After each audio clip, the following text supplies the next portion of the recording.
ओम अज्ञानतिमिरान्धस्य ज्ञानञ्जनशलाकया चक्षुरुन्मिलितं तस्मै श्रीगुरुवे नमः। श्रीचैतन्यमनोभीष्टं स्थापितं येन भूतले स्वयं रूपकदा मह्यं ददाति स्वपदान्तिकम्।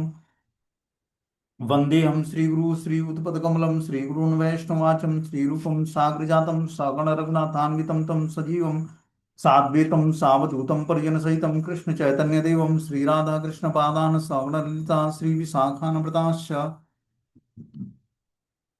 नारायण नित्यानंदम नमस्तुभ्यं प्रेमानंद प्रदायते कलवकलमस्य नाशाय जानकीपतये नमः।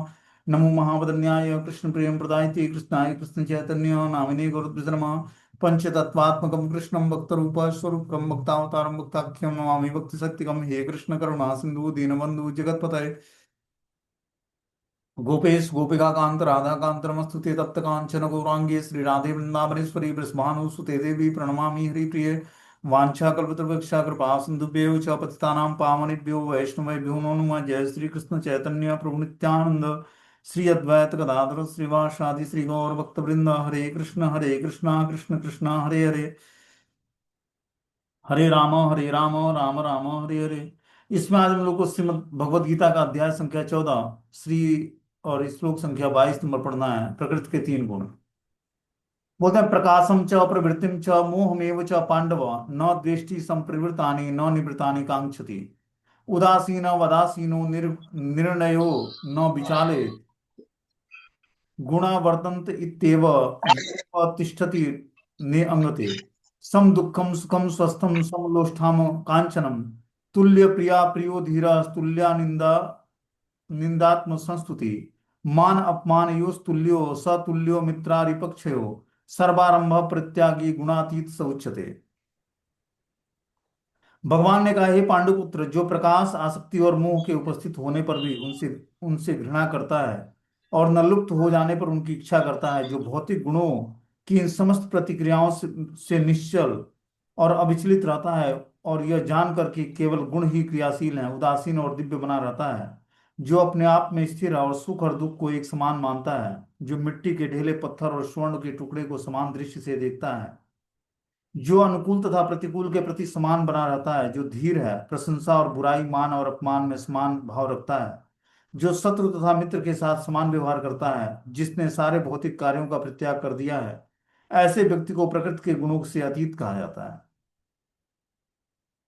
देखो, प्रकृति के गुणों से अतीत बनने के लिए क्या बता रहे हैं, क्या क्वालिटी होनी चाहिए भक्तों के अंदर। प्रकृति के गुणों से अतीत मतलब गुणातीत होने के लिए प्रकृति के तीन गुण हैं, सतोगुण, रजोगुण और तमोगुण। जब हम तीन गुणों से ऊपर उठते हैं तब हम दिव्य धरातल पर अपनी चेतना को स्थिर करके भगवान को जानने की हमारे अंदर योग्यता आती है। वो पद जो है वसुदेव पद कहलाता है, जो भगवान वसुदेव का है, जो भगवान वासुदेव के पिता वसुदेव जी हैं। भगवान का नाम वासुदेव है, उनके पिता का नाम वसुदेव है। तो वसुदेव जी की जो स्थिति है, उस दिव्य पद को प्राप्त करने के लिए हमें क्या करना पड़ेगा। भगवान क्या बता रहे हैं कि भगवान ने कहा है, पांडुपुत्र, जो प्रकाश आसक्ति और मोह के उपस्थित होने पर उनसे घृणा नहीं करता, उनसे घृणा करता है और न लुप्त हो जाने पर उनकी इच्छा करता है, जो भौतिक गुणों की इन समस्त प्रतिक्रियाओं में निश्चल और अविचलित रहता है। तो भौतिक गुणों की ये जो प्रतिक्रिया है, कभी प्रकाश होता है, कभी अंधकार होता है, कभी आसक्ति, कभी मोह उत्पन्न होता है। इनसे व्यक्ति घृणा करता है और न लुप्त हो जाने पर इनकी इच्छा करता है। कभी प्रकाश होता है, कभी अंधकार आ जाता है, कभी आसक्ति और कभी मोह उत्पन्न होता है। इनके उपस्थित होने पर उनसे घृणा करता है और न लुप्त हो जाने पर उनकी इच्छा करता है। इस तरह से भौतिक गुणों की इन समस्त प्रतिक्रियाओं में जब वो निश्चल और अविचलित रहता है, तो यह जानकर कि केवल गुण ही क्रियाशील है, उदासीन और दिव्य बना रहता है, तो अपने आप में स्थिर रहता है और सुख और दुख को एक समान मानता है, जो मिट्टी के ढेले पत्थर और स्वर्ण के टुकड़े को समान दृष्टि से देखता है, जो अनुकूल तथा प्रतिकूल के प्रति समान बना रहता है, जो धीर है और प्रशंसा और बुराई, मान और अपमान में समान भाव से रहता है, जो शत्रु तथा मित्र के साथ समान व्यवहार करता है, जिसने सारे भौतिक कार्यों का परित्याग कर दिया है, ऐसे व्यक्ति को प्रकृति के गुणों से अतीत कहा जाता है।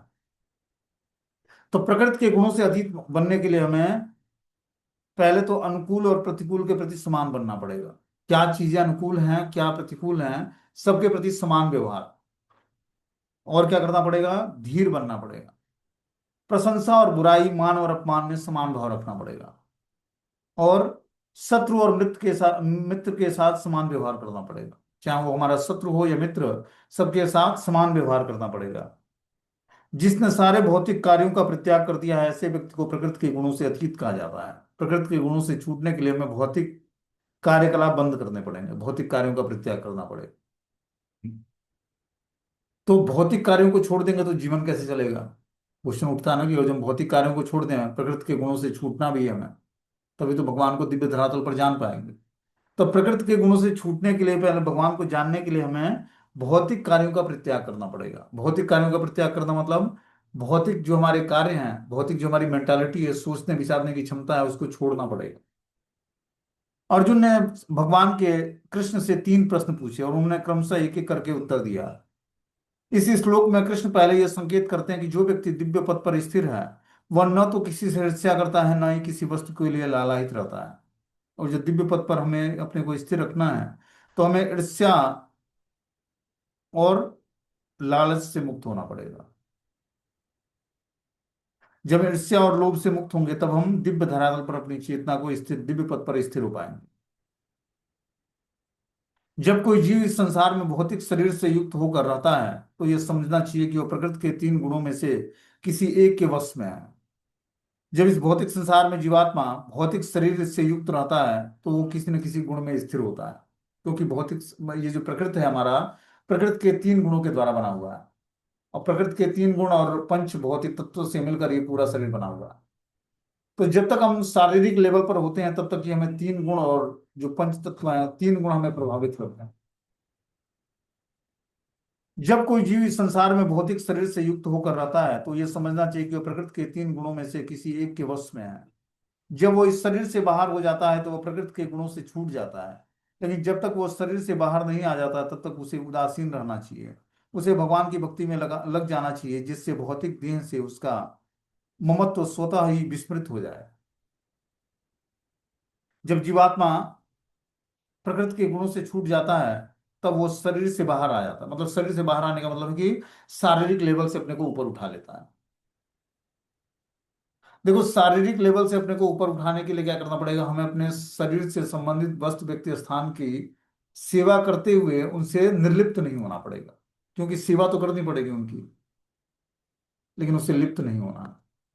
तब हम धीरे धीरे अपने शारीरिक लेवल से अपने को ऊपर उठा पाएंगे। शारीरिक लेवल से ऊपर उठने का मतलब है कि दिव्य धरातल पर अपनी चेतना को स्थिर करना। तो शरीर से संबंधित वस्तु, व्यक्ति, स्थान से निर्लिप्त नहीं होना, लिप्त नहीं होना। तब हम अपनी चेतना को उत्कृष्ट बना पाएंगे। और चेतना उत्कृष्ट होते ही हम आध्यात्मिक धरातल पर स्थिर हो पाएंगे। तो ये सब चीजें हम कैसे कर पाएंगे? इसका प्रैक्टिकली क्या है, प्रैक्टिकल हम कैसे करेंगे इसको, कि हम अपनी चेतना को दिव्य धरातल पर स्थिर कैसे करें और शारीरिक लेवल से ऊपर कैसे उठें? अभी हम शरीर से संबंधित वस्तु, व्यक्ति, स्थान से हमारा आकर्षण होता है, उनसे अटैचमेंट होता है, उनसे आसक्तियां होती हैं। तो आखिर उसको कैसे छोड़ें, कैसे उसको हम अपने आसक्तियों को शुद्ध करें? तो देखो, आसक्तियां हमें भगवान के भक्तों से, भगवान के शुद्ध भक्तों से जब हमारी आसक्ति होगी, आकर्षण होगा, तब ये धीरे धीरे भौतिक संसार का आकर्षण और आसक्ति हमारी समाप्त होगी।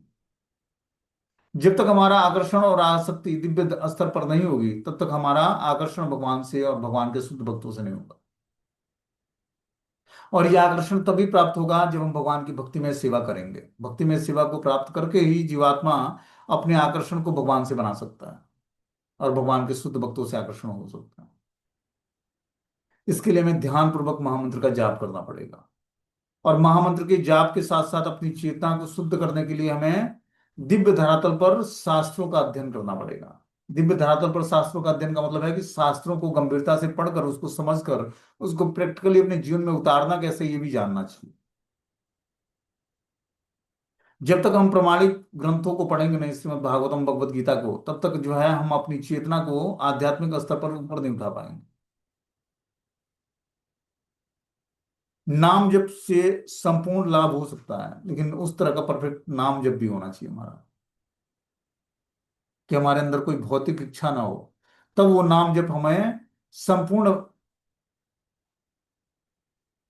भगवान के संपूर्ण जो है ऐश्वर्य वो प्रदान करेगा। हमारे अंदर वैराग्य भी उत्पन्न होगा। भगवान का जो ऐश्वर्य है, वो 6 ऐश्वर्य हमें भगवान कुछ न कुछ मात्रा में देने लगे। जब तक हम अपनी दिव्य स्तर पर अपनी चेतना को स्थिर नहीं कर पाते हैं, तब तक हमें शास्त्रों का अध्ययन भी करना चाहिए और नाम जप भी करना चाहिए। शास्त्र के अध्ययन करने से हमें ज्ञान प्राप्त होता है, जिससे हम अपने समस्त पाप कर्मों से छुटकारा कैसे प्राप्त कर पाए ये जान पाए।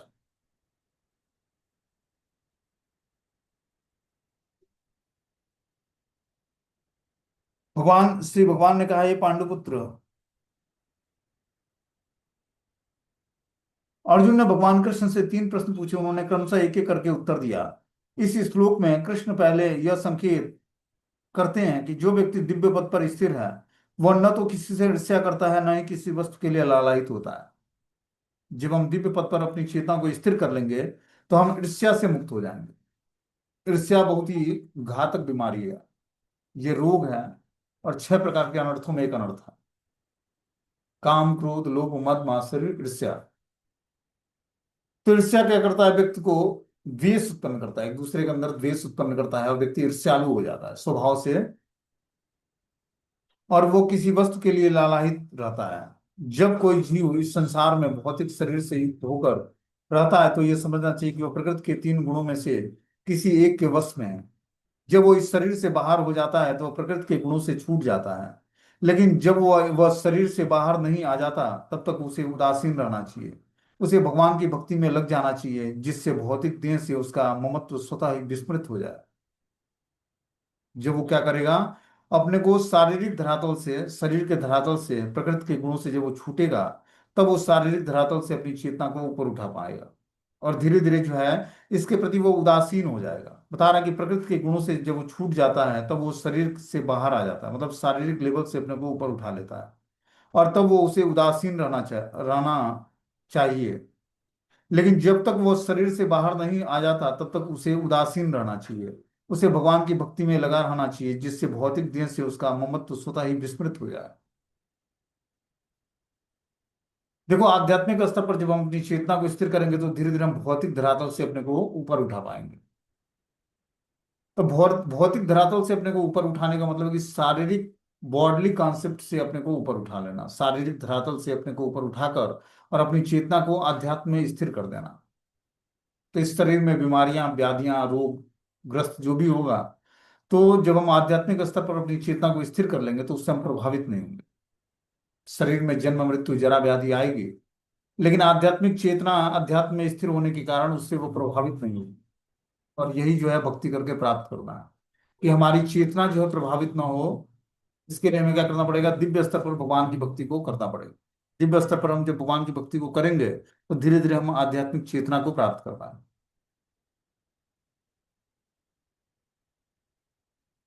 जब वो इस शरीर से बाहर हो जाता है, तो प्रकृति के गुणों से छूट जाता है। लेकिन जब तक वो शरीर से बाहर नहीं आ जाता, तब तक वो उसे उदासीन रहना चाहिए। उसे भगवान की भक्ति में लग जाना चाहिए, जिससे भौतिक देह से उसका ममत्व स्वतः विस्मृत हो जाए। जब मनुष्य भौतिक शरीर के प्रति सचेत रहता है, तो वो केवल इंद्रिय तृप्ति के लिए कर्म करता है। लेकिन जब वो अपनी चेतना कृष्ण में स्थानांतरित कर देता है, तो इंद्रिय तृप्ति स्वतः रुक जाती है। मनुष्य को इस भौतिक शरीर की आवश्यकता नहीं रह जाती है, और न उसे इस भौतिक शरीर के आदेशों का पालन करने की आवश्यकता रह जाती है।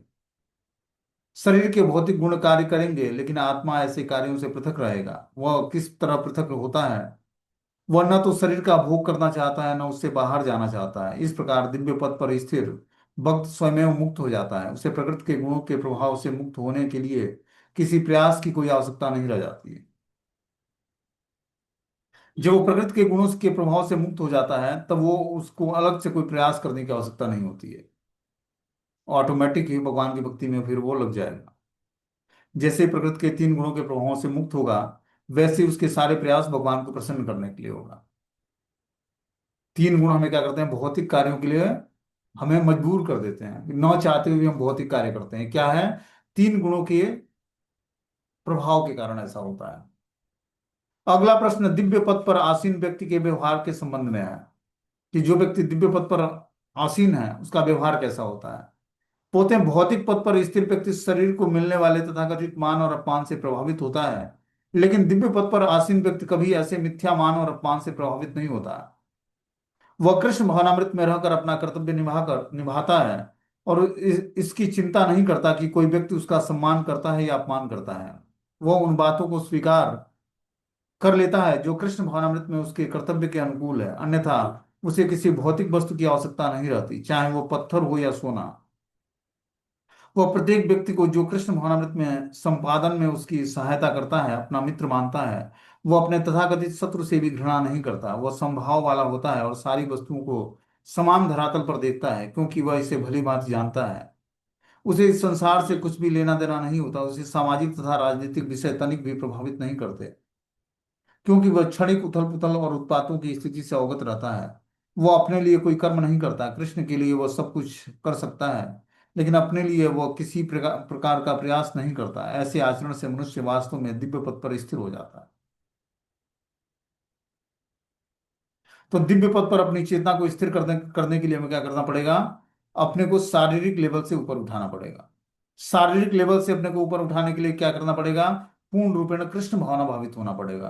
पूर्ण रूपेण कृष्ण भावना भावित होने के लिए क्या करना पड़ेगा? भगवान की भक्ति को स्वीकार करना पड़ेगा। तब जाकर हमारी चेतना जो है उत्कृष्ट बनेगी और हम कृष्ण को तत्व से समझ पाएंगे। बता रहे हैं कि वह संभाव वाला होता है, सारी वस्तुओं को समान धरातल पर देखता है, क्योंकि वह इसे भली बात जानता है कि उसे इस संसार से कुछ भी लेना देना नहीं है, उसे सामाजिक तथा राजनीतिक विषय तनिक भी प्रभावित नहीं करता। तो जो भगवान की भक्ति में बढ़ा चढ़ा है व्यक्ति, उसको सामाजिक या राजनीतिक विषय उसको प्रभावित नहीं करता। वो क्षणिक उथल पुथल और उत्पातों की स्थिति से अवगत रहता है। वो अपने लिए कोई कर्म नहीं करता। कृष्ण के लिए वो कुछ भी कर सकता है, लेकिन अपने लिए वो किसी भी प्रकार का प्रयास नहीं करता। ऐसे आचरण से मनुष्य वास्तव में दिव्य पद पर स्थिर हो जाता है। जब उसके सारे कर्म दिव्य धरातल पर होंगे और भगवान की प्रसन्नता के लिए होंगे, तब वो धीरे धीरे दिव्य पद पर स्थिर हो जाए। दिव्य पद पर स्थिर होने के लिए हमें तीनों गुणों से ऊपर उठना पड़ेगा। तीनों गुणों से ऊपर उठने के लिए हमें क्या करना पड़ेगा? भगवान की भक्ति करनी पड़ेगी। कैसी भक्ति? कि हमें ब्रह्म मुहूर्त में उठकर स्नान करके भगवान के नाम का जप करना है, भगवान की मंगला आरती करनी है, नाम जप करना है, जो हम दिव्य स्तर पर जो है सुबह के टाइम करेंगे सूर्य उदय होने से पहले, तब हम धीरे धीरे अपनी चेतना को तीन गुणों से ऊपर उठा पाए। बोलते माँ च योग व्यभिचारेण भक्ति योगेन सेवते सगुणान संकीर्तितान ब्रह्म भूयाय कल्पते। जो समस्त परिस्थितियों में अविचलित भाव से पूर्ण भक्ति में प्रवृत्त होता है, वह तुरंत ही प्रकृति के गुणों को लांघ जाता है और इस प्रकार ब्रह्म के स्तर पर पहुंच जाता है। देखो क्या बता रहा है कि जो समस्त परिस्थितियों में अविचलित भाव से पूर्ण भक्ति में प्रवृत्त होता है, अविचलित भाव से बिना विचलित हुए पूर्ण भक्ति में जब व्यक्ति प्रवृत्त होगा, तब वो प्रकृति के तीनों गुणों को लांघ जाएगा। इस प्रकार वो ब्रह्म के स्तर तक पहुंच जाता है। तो ब्रह्म के स्तर पर पहुंचने के लिए हमें क्या करना पड़ेगा? पूर्ण भक्ति में प्रवृत्त होना पड़ेगा और प्रकृति के तीन गुणों को लांघना हो। प्रकृति के तीन गुणों को लांघने के लिए हमें क्या करना पड़ेगा? अपनी चेतना को दिव्य स्तर पर उठाना पड़ेगा, पुष्ट करना पड़ेगा। इस श्लोक में अर्जुन के तीन तृतीय प्रश्न के उत्तर हैं। प्रश्न है दिव्य स्थिति प्राप्त करने का साधन क्या है? तो अर्जुन का प्रश्न है कि आखिर दिव्य स्थिति कैसे हम प्राप्त करें। जैसा कि पहले बताया जा चुका है, यह भौतिक जगत प्रकृति के गुणों के चमत्कार के अंतर्गत कार्य करता कर रहा है। मनुष्य के गुणों के कर्मों से विचलित नहीं होना चाहिए। उसे चाहिए कि अपनी चेतना ऐसे कार्यों में न लगाए, उसे कृष्ण कार्यों में लगाए। तो हमें उत्कृष्ट चेतना बनाने के लिए अपने को क्या करना होगा? अपने सारे कार्यों को भगवान की सेवा में लगाना, तभी हमारी चेतना उत्कृष्ट बनेगी। कृष्ण कार्य भक्ति योग के नाम से विख्यात है, जिससे सदैव कृष्ण के लिए कार्य करना होता है। इसमें न केवल कृष्ण ही आते हैं, अभी तो उनसे उनके विभिन्न पूर्णांश भी सम्मिलित है, यथा राम या नारायण। उनमें असंख्य अंश हैं जो कृष्ण के किसी भी रूप या उनके पूर्णांश की सेवा में प्रवृत्त होते हैं। उसे दिव्य पद पर स्थिर समझना चाहिए। यह ध्यान देना होगा कि कृष्ण के सारे रूप पूर्णतया दिव्य और सच्चिदानंद स्वरूप हैं। ईश्वर के ऐसे रूप सर्वशक्तिमान हैं और सर्वज्ञ होने होते हैं। उनमें समस्त दिव्य गुण पाए जाते हैं। अतः यदि कोई कृष्ण और उनके पूर्णांशों की सेवा में दृढ़ संकल्प के साथ प्रवृत्त होता है, तो यद्यपि प्रकृति के गुणों को जीत पाना कठिन है, लेकिन वह उन्हें सरलता से जीत पाता है। तो प्रकृति के तीन गुणों पर विजय प्राप्त करने के लिए हमें क्या करना पड़ेगा? अपने को कृष्ण की दिव्य सेवा में लगानी पड़ेगी। यदि प्रकृति के गुणों को जीत पाना कठिन है, लेकिन वो उन्हें सरलता से जीत पाता है। इसकी व्याख्या 7वें अध्याय में पहले की जा चुकी है। कृष्ण की शरण ग्रहण करने पर वह तुरंत ही प्रकृति के गुणों के प्रभाव को लांघ जाता है। तो प्रकृति के गुणों के प्रभावों को लांघने के लिए हमें क्या करना पड़ेगा? भगवान कृष्ण की शरण ग्रहण करनी पड़ेगी, तभी हम प्रकृति के तीन गुणों को लांग पाएंगे। कृष्ण की शरण ग्रहण करने पर तुरंत ही प्रकृति के गुणों को लांग जाता है, और कृष्ण भावनामृत या कृष्ण भक्ति में होने का अर्थ है कृष्ण के साथ समानता प्राप्त करना। भगवान कहते हैं कि उनकी प्रकृति सच्चिदानंद स्वरूप है और सारी जीव परम के अंश है। जिस प्रकार सोने के कण सोने की खान के अंश है, इस प्रकार जीव अपनी आध्यात्मिक स्थिति में सोने के समान या कृष्ण के समान ही गुण वाला होता है। भक्त है तथा भगवान और भक्त के बीच प्रेम का आदान प्रदान चलता रहता है। अतएव भगवान में और भक्त में दो व्यक्तियों का व्यक्तित्व वर्तमान रहता है, अन्यथा भक्ति का कोई अर्थ नहीं होता। यदि कोई भगवान जैसे दिव्य स्तर पर स्थित नहीं है तो भगवान की सेवा नहीं कर सकता।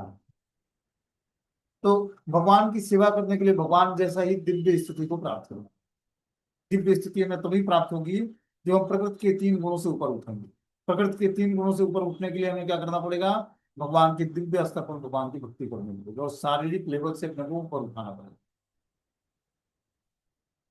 बोलते हैं ब्रह्मण वो ही प्रतिष्ठा हम अमृत्यस्य वयस्य च शाश्वतस्य च धर्मस्य सुखे स यांतिकस्य च। मैं ही उस निराकार ब्रह्म का आश्रय हूँ जो अमर्त्य अविनाशी और शाश्वत है और चरम सुख का स्वाभाविक पद है। क्या बता रहे हैं यहाँ पर कि मैं ही उस निराकार ब्रह्म का आश्रय हूँ जो अमृत्य अविनाशी और शाश्वत है और चरम सुख का स्वाभाविक पद है।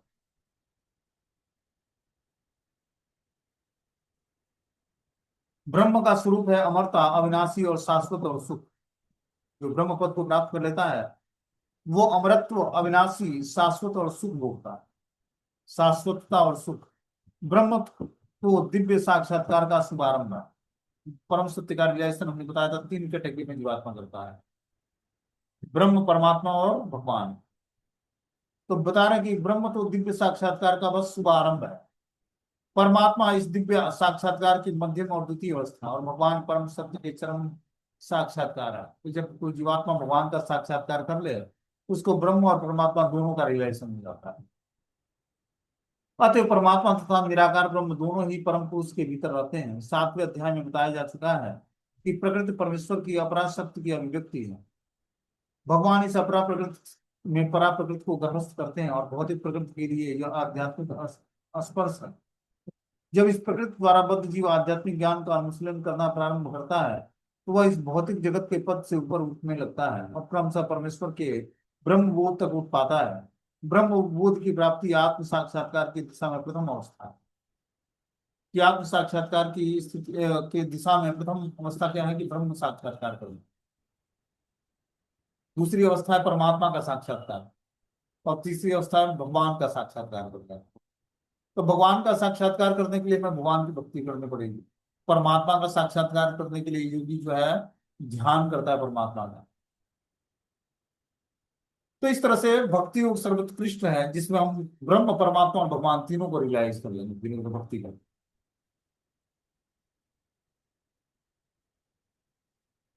बोलते हैं वैदिक साहित्य में इसके अनेक उदाहरण भरे पड़े हैं। चारों कुमार पहले निराकार ब्रह्म में स्थित थे, लेकिन क्रमशः वे भक्ति पद तक ऊपर उठे। जो व्यक्ति निराकार ब्रह्म पद पर से ऊपर नहीं उठ पाता उसे नीचे गिरने का डर बना रहता है। श्रीमद् भागवतम में कहा गया है कि भले ही कोई निराकार ब्रह्म की अवस्था को प्राप्त कर ले किंतु उससे ऊपर उठे बिना, परम पुरुष के विषय में सूचना प्राप्त किए बिना उसकी बुद्धि विमल नहीं हो सकती। अतएव ब्रह्म पद तक उठ जाने के बाद भी वह श्री भगवान की भक्ति नहीं की जाती जो नीचे गिरने का भय बना रहता है। कि अगर जो कोई ब्रह्म पद पर मतलब ब्रह्म ज्योति तक भी पहुंच जाता है वहां से भी वो नीचे गिर सकता है। लेकिन एक बार जब जीवात्मा भगवान के धाम में पहुंच जाता है वहां से उसका पतन नहीं है। ब्रह्म ज्योति भगवान के शरीर से निकला हुआ तेज है, उसमें जीवात्मा एक स्टार की भांति जाकर समा जाता है। लेकिन वहां से भी अगर उसके अंदर भौतिक इच्छा जागृत हो जाती है वहां से भी उसका पतन हो जाता है। लेकिन एक बार जब वो परम धाम को प्राप्त कर लेगा, भगवान के धाम को प्राप्त कर लेगा, वहां से जीवात्मा कभी इस मृत्यु लोक में वापस नहीं आता। बोलते हैं परमेश्वर 6 ऐश्वर्यों से पूर्ण है। जब भक्त निकट पहुंचता है तो इन 6 ऐश्वर्यों का आदान प्रदान होता है। भगवान के निकट जाते ही भगवान से इस 6 ऐश्वर्यों का आदान प्रदान होता है। राजा का सेवक लगभग राजा के ही समान पद का भोग करता है। इस प्रकार के शाश्वत सुख, अविनाशी सुख और शाश्वत जीवन भक्ति के साथ चलते रहते हैं। अतएव भक्ति में ब्रह्म साक्षात्कार या शाश्वतता या अमरता सम्मिलित रहती है। भक्ति में प्रवृत्त व्यक्ति में ये पहले से ही प्राप्त हो चुका होता है। जीव यद्यपि स्वभाव से ब्रह्म होता है, लेकिन उसमें भौतिक जगत पर प्रभुत्व जिताने की इच्छा रहती है, जिसके कारण वो नीचे गिर जाता है। देखो, जीव वास्तव में स्वाभाविक रूप से वो दिव्य अवस्था में है, लेकिन भौतिक प्रकृति पर प्रभुत्व जिताने की इच्छा के कारण उसकी चेतना निकृष्ट हो जाती है। वो अपने को नीचे ले आ देता है, वो आध्यात्मिक धरातल से नीचे आ जाता है।